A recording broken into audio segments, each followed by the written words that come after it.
All right, welcome to Life Extension Live. It's great to have you today. I'm your host, Dr. Mike, and I'm here with my co-host, Dr. Crystal Gossert. Wonderful to have you today. Thank you. Hey, so we're all trying to eat a little healthier nowadays, right? Getting into summer months. I know I am, but I like certain foods and certain textures and certain flavors. I don't want to lose that. So today we're going to talk about swapping out some of the bad stuff for some of the good stuff. So on today's show, we have 3 things we're going to cover for you, and you can see them right there. Why we endorse food swapping, that's a big one. Why your wheat labels are confusing, and some wholesome swaps for your sweet tooth. A lot of people are going to pay attention to that one, I have a feeling. So Dr. Crystal, let's get right into this. I want to talk about food swapping. Please tell us, what is it, and probably more important, what it's not. Well, it's not avoid. We do not like the concept of avoid this, avoid that. We're foodies. Yeah, I like it. I like to eat, Dr. We Crystal. are foodies. I like to eat. We talk about the shows I watch a lot. Yeah, so we suggest moderation. And of course, occasionally there are times where you may want a little something sweet. You may want a little something salty. It shouldn't be your automatic go-to. Yeah. And that's where these swaps come in. These swaps are the swaps that you should be the staple in your pantry. Yeah. And then you save the other foods for the occasional splurge. I like that. Especially, if you're trying to eat healthy to lose some weight, I actually think it's important to make sure, if there's a certain texture that you like, if there's a certain flavor that you like and enjoy, you have to figure out how to get that in a more healthier way. That's what food swapping can help us with. So let's get right into this. Yes, right? Let's do it. Let's go into food swap number 1, which we have here, are carb swap. So tell us a little bit about carb swapping. All right. Now, before we do that, Dr. Mike, I do want to, I have my laptop here. You all see, if you see me looking down, I'm looking for your comments. I want you to share some of your food swaps as well in the comment. We love to kind of hear from you. And that's why we're going live, to interact with you. We'll talk to you live. Okay. Carbs. Carbs. Big one. Big one. Bread, pasta, rice. Yes. Wheat, crackers. So when you look at swapping, what's important to understand is what's happening to our wheat. Yeah, because we're starting ultimately with wheat, and then we do something to it. We process it to get the stuff we like, and that's where it's not necessarily healthy. Yes. So whenever you look at your wheat plant, you have the germ. You have the bran. This is Wheat Anatomy 101. This is Wheat Anatomy 101. The bran, the germ. Thank you, Robson, for putting that up. The endosperm, that's what we typically eat if it's a white. Stripped away. Right, stripped away, the white bread, the white crackers, the processed, refined wheat has stripped away that bran. It has stripped away the germ.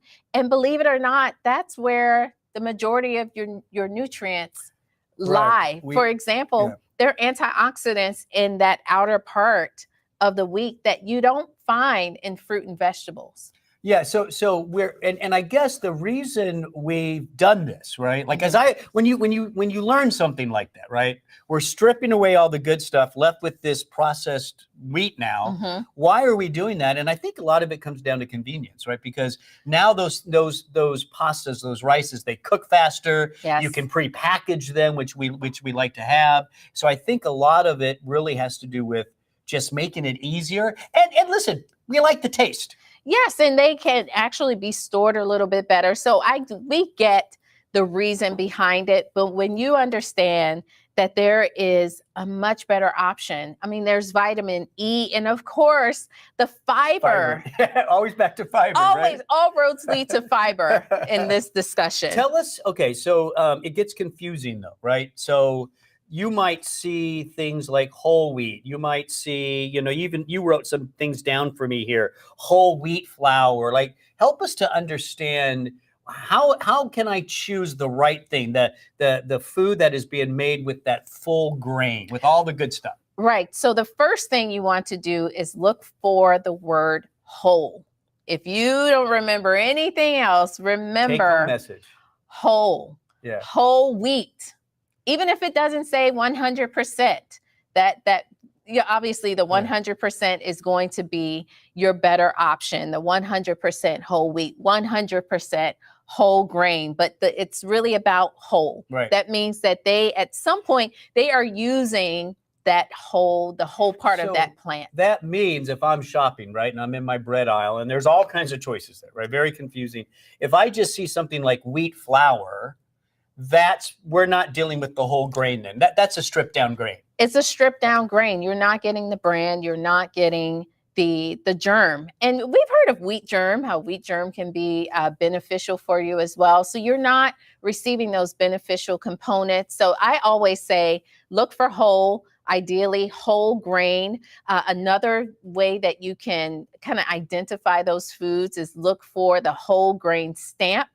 I know we have some information from the Whole Grain Council. This is their website, and they have different stamps that you can look on the back of the packaging. Look for that 100% whole grain, 50% whole grain, or just whole grain. So we could say, if you look at the obviously, if there's no percent, that's better than doing processed. The 50% is better than that, but the 100% is kind of woohoo! That's the gold that you want. Right. The good, better, the best. The good, better, best. So look for that stamp on a lot of the pastas and the breads and stuff that you're buying. But there are some natural grains that kind of always come like that, right? Yes. The one that comes to mind for me is rye bread. Yes. Right. Well, typically, I love making my, rye bread with grilled cheese. I mean, that's pretty good. Yeah, I know. My tuna melts. Oh, tuna melts on are good rye, too. for sure. So what other, what else is out there though? It's not just rye. There's other. Buckwheat is one that people, you can find it readily in the stores. Quinoa, which is actually not in the wheat family, but it's a grain. I'm still not a big fan. I like quinoa. I mean, it's okay. It's okay, but I'd rather do something else. Barley. Barley's one that's becoming big now. Hannah is one of our producers, and Hannah likes barley water. Is that what it is? Yes, and Hannah is supposed to be bringing us barley water. Where's the barley water?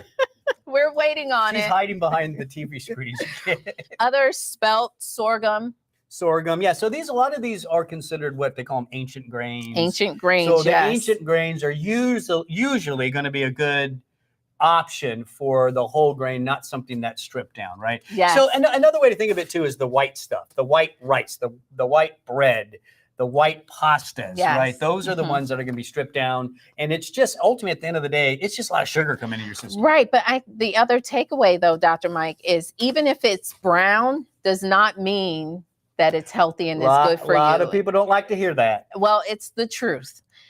That's why you have to read your labels. Yeah. Okay. So white and brown is something you should be concerned about. I don't know. I know. I have to tell you, my mom is chatting here in the chat. Everyone else, send us your comments. She said that she loves wheat bread. I thought I was eating the best. Well, okay. And so again, it goes back. So it look at the label. What you want to see is that word whole. That's it. That's our take-home message. We got to move on to the next swap. What was that? We're going to talk about rice swaps. Now, this is a big one. We eat a lot of rice in this country. I know. Yeah. So I have a question for you right off the get-go. I'm off script now. Oh no! Dr. Crystal does not like it when I do this. So wild rice versus brown. There's something different there, right? There is. Wild rice is not rice. It's actually a type of grass, kind of like the marsh grass. And I heard it sounds a variety of 4 species of grass. But nevertheless, wild rice is going to be better than white rice. Yeah. Wild rice actually has more protein than brown rice. So what are some of the key nutrients that we're losing if we're doing the white rice? What's being stripped away? Fiber. Okay, we can always assume at the top of the list is fiber, and from there, you all know I love fiber, right? And more fiber is being stripped, but also protein. It's some of those same nutrients that you are losing from the wheat. You wrote one here because Dr. Crystal does a lot of our research for this, and you wrote something interesting. GABA. GABA. GABA, in case you don't know it, I think if you watch our shows, you know it. And if you listen to our podcast, Live Foreverish, GABA is your feel-good neurotransmitter. And the more you have it, you just feel better. A lot of the mood issues just drop away. And so right there, rice has it, but we remove it. Not good. Yes, we do. We remove it. And brown rice has the GABA. If you sprout your rice, you'll get even more GABA. Now that's a whole nother show. Sprouting is a whole nother thing. And we should probably talk about that. We should do a sub show on sprouted grains. I think that's great. Now let's talk a little bit. You also mentioned the potassium is big. Magnesium. Magnesium is going to support blood pressure, blood sugar. It helps you to relax. It helps you to have healthy bowel movements. And this is what you are stripping. Yeah, we're stripping this nutrient from our food. And I get it, everyone. I understand that brown rice is difficult to cook. Just hands down, the texture is... I wouldn't know. I've never tried. The texture is not the same. There's nothing like white rice, but you will begin to love brown rice. The more you eat it, it's hearty. Yeah. And it's just, it kind of gives you a little crunch, but there are ways. You just have to follow the instructions on the packaging when cooking it. So at the end of the day, as we move through these swaps, we've talked about on this show that most Americans are overfed, undernourished. Mm-hmm. And this is one of the big reasons why when we're eating food that's been stripped of the nutrients, we're not as healthy as we can be. Let's go on to the next one. Pasta swaps. Now this is big one. Please don't tell me you're going to tell me I need to go to zucchini pasta, because I'm not doing that. I need a better one. Well, Dr. Mike, I'm not going to say zucchini, but how about chickpea pasta? Have any of you tried chickpea pasta out there? Chickpea pasta, I've tried it once. I told you at that big expo we go to. That's pretty good. Oh, yes. Black bean pasta. That's another option. And now, is that the same thing? Like when I'm at some Chinese restaurants, Vietnamese, there's black bean noodles and stuff. Is that the same thing? I'm not sure, Dr. Mike. Maybe somebody knows. Tell us. Let's see. Teach us something. Yes. See if somebody answers that, right? Yes, I will. I'll take a look. But I just wanted to mention real quick, because Dr. Crystal does a lot of research here. Whole grain pasta, 7 grams of fiber, 8 grams of protein. Chickpea pasta, 5 grams of fiber, 11 grams of protein. And black bean pasta, this is the best one. 11 grams of fiber and 25 grams of protein. Compared to just white pasta, pretty much none of that is there. You've stripped it all away. That's really sad. And, Joseph in the chat, thank you, Joseph, for joining and watching. He mentioned, what about celiac concerns? And that's a good point, because many of these swaps are gluten-free. Yeah. So your chickpea, your black bean, that is going to be gluten-free. Of course, the whole wheat is probably not going to be gluten-free. And sometimes what you'll find is the gluten-free is also, you're stripping that fiber. Right. Okay. So then you want to swap it out with a bean substitute. All right, moving on. This is a big one. I'm not sure I like this one. Uh-oh. Potato chips and French fries swaps. Dr. Mike, we had to bring out all the stops for this swap. So our production team, if you could just get a shot of this table in front of me, I have added my potato chip French fry swaps, because I like the crunch. I like the salt. I do too. I do. I appreciate that. And I think it goes back to certain tastes, certain textures. Don't lose that. That's what brings us happiness. I know. All right. So let's look at these. So we're going to let Dr. Mike try out some of my favorites. The first, pea snacks. Yeah, I think I've had these before, right? These are so good. 5 grams of fiber. You're getting calcium, iron. And last week. It's wonderful. Yeah. Love it. They're good. Yeah, I just dropped it. Oh, no. All good. Last week, we talked about the carb to fiber ratio. When you look at the pea snacks, 16 grams of carbs, 5 grams of fiber. So you just do the math there. That ratio is about 3. That's good. And That's the really goal is to be under 5. I could eat more of those. They're really good. I won't. That's though, my because we're live. before bed snack. Okay, what's next? Second snack is popcorn. Okay, love it. Yeah. And obviously. guess what? Popcorn is a 100% whole grain option. So it fits the criteria. Fits, not processed. Naturally, if people talk about non-GMO, if you see a non-GMO label on your popcorn, that's just marketing. Okay. The type of corn that they use for popping is non-GMO. So you don't have to deal with that. Lots of fiber. I love it. Next is the popcorn, by the way, is a great snack. Like instead of a sweet dessert, just a little something, after dinner, watching a movie, whatever, high in fiber, good protein, awesome. Next. Don't pour too much butter on it. Robson, I know. Robson, don't, yeah. He's all happy about Next, it. Dr. Mike, I like seaweed snacks. If any of you out there tried seaweed snacks, let us know in the comment. I love them. Seaweed is one of the most nutritious foods out there. And we eat none of it. I know. Isn't that pretty bizarre? One of the most nutritious things out there, and Americans are like, ugh, unless it's on sushi, Oh, that's true. But I replace seaweed kind of like the nori strips instead of bread. So when you make your wraps, you can make it with the seaweed strip. That sounds pretty good. It's really good. I love those. Avocado. Nice and salty. I mean, that whole thing is probably no more than 50 calories, that whole thing. I don't know, but it's 1 gram of carbs per serving. Probably. I probably have green seaweed in my teeth and she's not telling me. Low calories, calcium, potassium, seaweed snacks. My next snack. One of my favorites, almonds, love them. Right. But this is different. This is not your ordinary almond. Yeah. Salt and vinegar. Yeah, this is good. This is right up my alley. I'm a salt. Well, excuse me. There's 2 types of people, right? I'm generalizing. Right. Yeah. 2 salt people, sugar people. I'm a salt person. I'm a salt person. The minute you say salt and vinegar, I'm in. Go for it. What do you think? Oh, not a lot of vinegar. I know. But I was not expecting that. Here's the thing. Now, I know some of you out there, I have to look to see.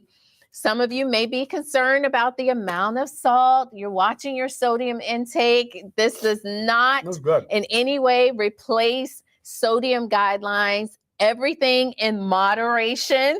It doesn't mean I could eat a lot of those almonds. You still have to show moderation. But what's nice is the almonds will contain other minerals to balance out that sodium. It's really good. All right. So there are some good alternatives to French fries, potato chips. I mean, it's healthier, nutrient dense. Those are the things that we like. And so, great swaps there. Last one. I mean, huge sugar swaps. We got to start doing this. We have Too much. The excessive amount of sugar throughout our food chain. Talk about excessive. Let's just start here. You all see this? Let's hold it up to this camera. This is the amount of sugar in a 20-ounce soda. Yeah, what was it, 15, 16 teaspoons, something like that? This was 15 teaspoons. Yeah. And I know, I have friends that get those 20 ounces, right? And they have 2 or 3 of those in a day. Yeah, that's scary. We can't do that. We need some sugar swaps here. One of the ones that I thought that was really good that you listed here was, we have to avoid the sugary drinks, obviously. And a really good way to do that is like sparkling water with maybe some natural extracts, natural flavors. Yes. Maybe there's a little sugar in those, but it's not 16 teaspoons. Right. And anything that you purchase, go for the unsweetened version. Now, this is where it gets tricky because on your labels, there is sometimes no sugar added versus sugar-free. And there's a difference between the two. I know it. Okay. What's the difference, Dr. Mike? You want it to say no sugar, right? That's going to be the one you want. You have to be careful with the other labeling because they might put artificial stuff in there, that kind of stuff, right? No sugar means it's just it's in its natural form. Exactly. So don't be scammed by or misled by those tricky labels. Yeah. Whole fruit versus juice. Whole fruit. Absolutely. Hands down. Hands down. Juice is concentrated sugar. Concentrated fructose, Yeah. which is the type of sugar that goes straight to the liver. It's going And to causes a lot of problems. Exactly. At the end of the day. Whole fruit retains the fiber. It retains all of those good minerals, all those good antioxidants you find in the skin, even some of the seeds that you can eat. That's how nature provided it, right? Right. Why do we have to change it? Yeah. Speaking of skin, Dr. Mike, I wanted to also bring up, always leave your skin on if possible. That's if you're thinking of skinless versus with skin. So that's your apple, your pears, your potatoes, the sweet potatoes, even white potatoes, leave the skin on. Carrots, leave the skin on. Now, obviously, in some cases, the skin's not really edible. We get that. But when it is, eat it. Don't leave it on your lemon. When it is, you should eat it. So other things here. You like the apple chips, by the way. Yes, I brought these. Have you tried these? Yeah, I don't know. I've had apple chips. Did you make these? No sugar added. So these are So this is what you want, right? I did not make them. You can buy those no sugar added. And you can see it was like a granny apple. Yes, you can see the skin is on there. They're not gonna be able to see that, but that's great. So anything, and when you're looking for fruit, sometimes you can choose between dried fruit and freeze dried. The dried fruit often have the sugar added. Freeze dried typically will not have any additional sugar added. It's just the fruit, freeze dried, nice and crunchy. Yeah. Tell me your opinion about dates. Well, because they're so good. You eat a date and you think to yourself, they must have dipped this thing in honey and sugar and everything. It's so sweet, but it's still good, right? If you don't strip it down. Right. Not date juice. Is there date juice? I don't even know. There's date paste, but no, you typically, strip it down. Whole date, it's sugary, but it still has the fibers, the nutrients. That's what you want, right? Dates are great. Just know that there's a lot of sugar packed in there. So still moderation with your dates, but it's much better than, baking with sugar. I think we made brownies one time on our live show, and I used dates instead of sugar. Dates and applesauce. It was great. Great swap for that recipe. Speaking of flavoring too, cinnamon is a good one. Nutmeg. These are warm spices that can add some sweetness a little bit to. There's Robson has a nice picture of that. So the warm spices are really good for helping out a little bit there. So think about using the spices more because they're healthy for you as well. Wonderful, wonderful show. Hopefully you learned something about food swaps. And again, it's not the word avoid. We don't want avoiding foods. We want to simply look at what our choices are. Look at something that maybe is not the best thing for you to eat. What is it about it? Is the texture? Is it the flavoring? What is it? And try to mimic that in a more healthy way. Yes. That's food swapping. Yes. We have a great article here, lifeextension.com/food swap. 16 foods to stop unhealthy cravings. Yes. Lifeextension.com/food swaps. Dr. Crystal, thanks for joining me today. Thank you, Dr. Mike. Thank you, everyone, for watching. We appreciate the comments. Go ahead and share and let your friends know about this, right? Let them watch it and learn something and comment and share. And remember, we go live every Wednesday at 3 o'clock. I'm Dr. Mike. Thanks for watching.